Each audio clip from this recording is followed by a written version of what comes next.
How's it going, everyone? I'm JGeks, and this is my fifth video in my series on planetary material prices and Eve Echoes. I'll be going over all the planetary materials, the alloys, compounds, metals, structural materials, fuels, and we'll show how the prices have changed for all of these with the addition of bubbles, as well as all the players starting to hit tier 8 here over this next weekend coming up. Sorry it's been so long since my last video I made. I've been really busy putting together the corporation. We're at 2 corporations now with over 250 members, but now that the corporation's up and running and smoothly, I'm able to shift my focus back into content creation. So hope you enjoyed this video. I have a few more videos coming along the way, one on market strategies, buy orders, sell orders, contracts, as well as a separate video on corporation buyback programs. So thanks, and I hope you enjoy this video.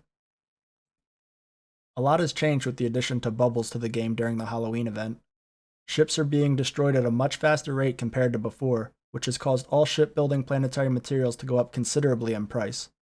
In addition to this, Tier 8's being reached by the first wave of players this upcoming weekend, which is causing players to stock up on planetary materials as they get ready to make all of the new Tier 8 ships, as well as the new faction battleships, which require a massive amount of planetary materials to build. Both of these factors have caused planetary materials to go up in price considerably, which we'll cover in this video.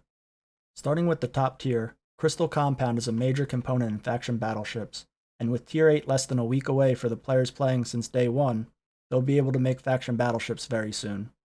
This has caused their price to rise and has jumped Crystal Compound up to first on the list. Expect Crystal Compound to remain one of the best planetary materials to gather for the next few weeks, while players start hitting Tier 8 and look into building faction battleships to fly. Dark Compound is used to make field and group modules, which are commonly used on most, if not all, faction ships. They are also used in making drones, which have become very popular now, with drone ships becoming a favorite for many players in the current meta. Heavy metals are in demand due to being a primary component for all Gallente and Amarr ships. Gallente drone ships, like the Vexor and Myrmidon, have become a favorite for many players as their popularity has caused heavy metals to rise in price considerably, enough to put them in the top tier of planetary materials. Precious alloys are a primary component in all faction ships, as well as several other ships in the game. They will always be one of the top planetary materials because of this, so they're always a good option to mine for. The only thing that's keeping them from being the best planetary material currently is the fact there are no perfect deposits for them in the game. The highest you can find are rare outputs, which are keeping them slightly below the other top-tier planetary materials. Gleaming alloy and sheen compound are primary components in ship manufacturing, and will always have a demand. Gleaming alloy are used on all Minmatar and Caldari ships, while sheen compound is the primary component for all Gallente and Amarr ships. These two planetary materials are sitting comfortably in second tier and should remain there for the next few weeks. Toxic metals are used for all faction ships, keeping their demand high, while reactive metals are used in all Tier 6 and above ships. These metals suffer from a significantly lower output, about 25% compared to most other planetary materials. They make up for it by having a higher price, but not enough to get them to a higher tier on this list. Lucian Compound has spiked in price with the introduction of bubbles, as Lucian Compounds are used to build all of the destroyer ships in the game. Currently, only destroyer ships can equip the new bubble modules, so this is causing Lucian Compound to spike in price. When Tier 8 comes out, there'll be cruisers that can equip these modules, so demand for Lucian Compound should go down over the next few weeks as more and more players start hitting Tier 8. The rest of the planetary materials on this list will be covered throughout the rest of this video.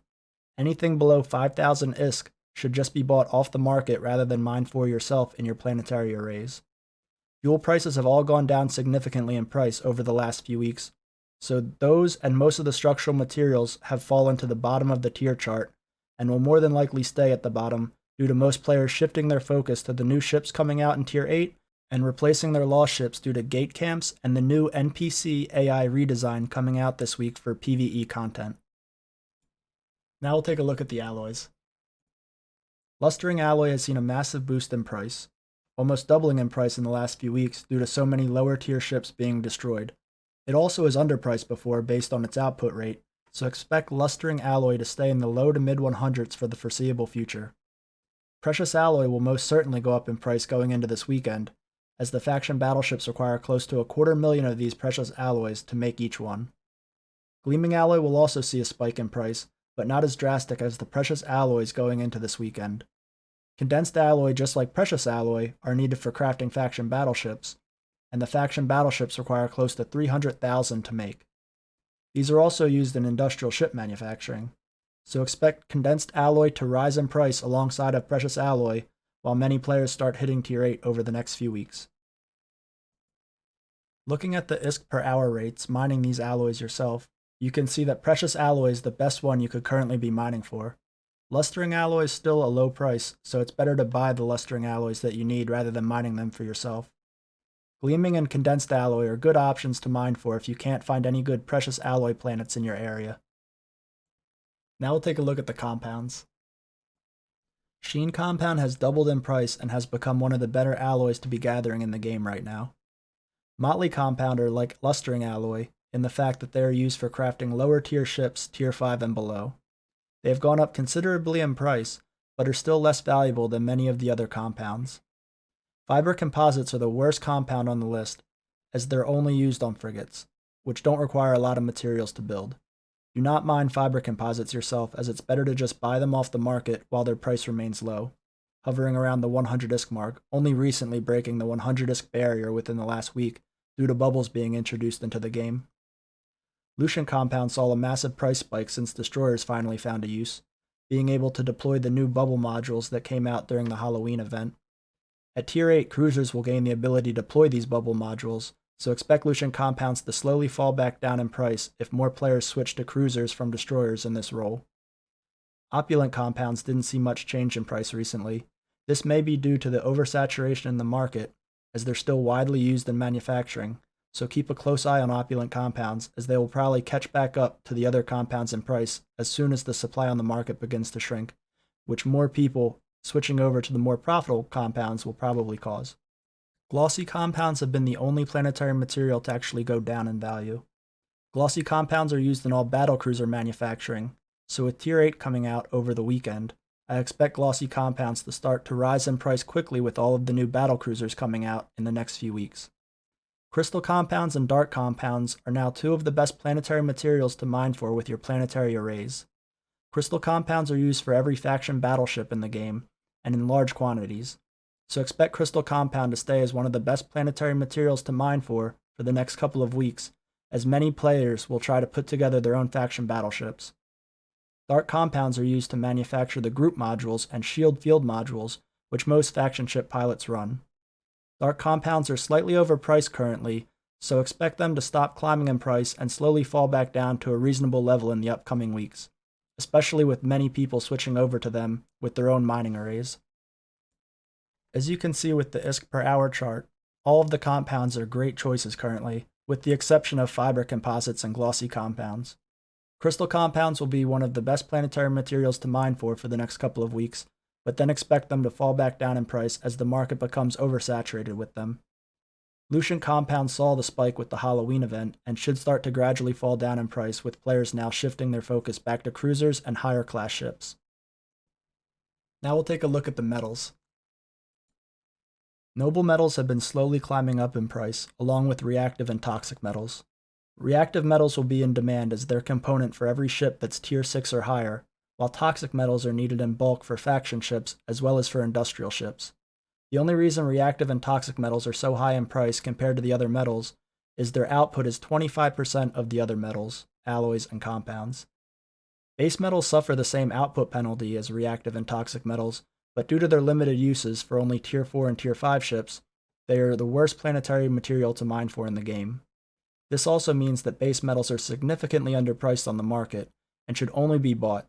Do not mine these yourself, or you'll be losing a lot of potential value with your planetary arrays. Heavy metals saw a massive price swing and are now in the top tier of planetary materials to mine for in EVE Echoes. They do not suffer from the penalties the other metals have, and due to the meta shift to drone ships, have recently spiked in price, up to 400 ISK at one point.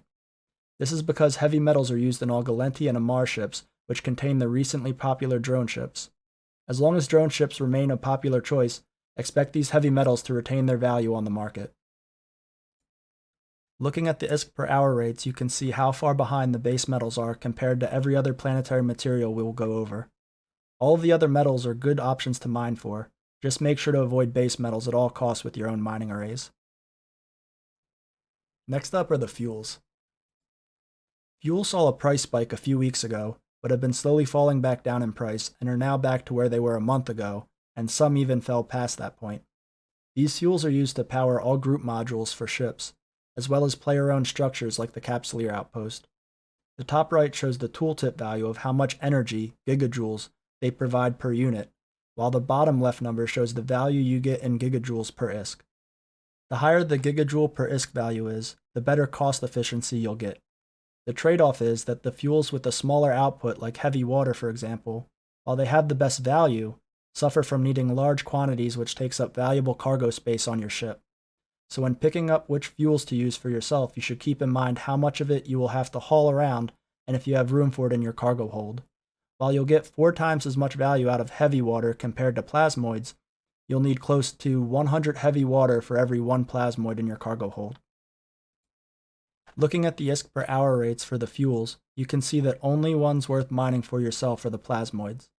The other fuels should just be bought off the market, as you'll make more ISK selling your planetary materials and buying what you need, rather than mining for these yourself.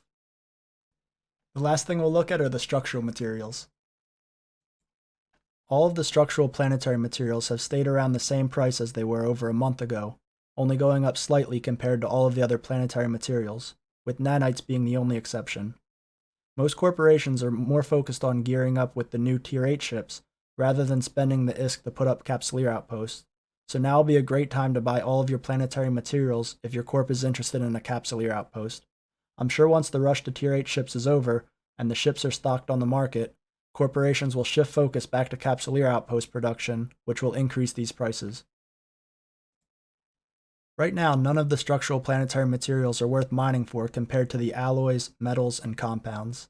Silicate glass, construction blocks, and coolant are the only ones which you could make an argument for that are worth mining for yourself.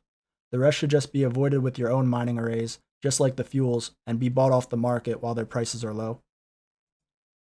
Thanks for watching my video. Make sure to subscribe if you want to receive notifications when I make new videos for Eve Echoes. Thank you to all my Patreon supporters, Drew, Steven, James, and Jameson. My Patreon link can be found in the description of this video. I'll also be streaming on twitch.tv/JGeks for all my subscribers on there. Thanks for watching my video and have a good one.